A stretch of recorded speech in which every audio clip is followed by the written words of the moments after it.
అయితే మనము ప్రభు యొక్క ఆత్మను కలిగి ఆత్మపూర్ణులమై ఉండి జీవించాలి.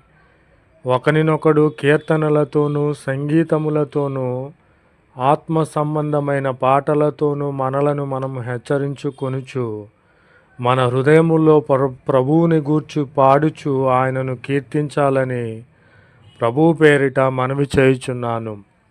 మన ప్రభువైన యేసుక్రీస్తు పేరిట సమస్తమును గూర్చి తండ్రి అయిన దేవునికి ఎల్లప్పుడూ కృతజ్ఞతాస్తుతులు చెల్లించాలి. ప్రభువు మన పట్ల చేసినటువంటి అద్భుత ఆశ్చర్య కార్యములను బట్టి, మన ఎడల ఆయన చేసిన ప్రాణత్యాగమును బట్టి ఆయనకు కృతజ్ఞతాస్తుతులు చెల్లించే వారముగా ఉండాలి. కాబట్టి మనమందరము కూడా ఎల్లప్పుడూ క్రీస్తునందలి భయముతో ఒకనితో ఒకడు మనము లోబడి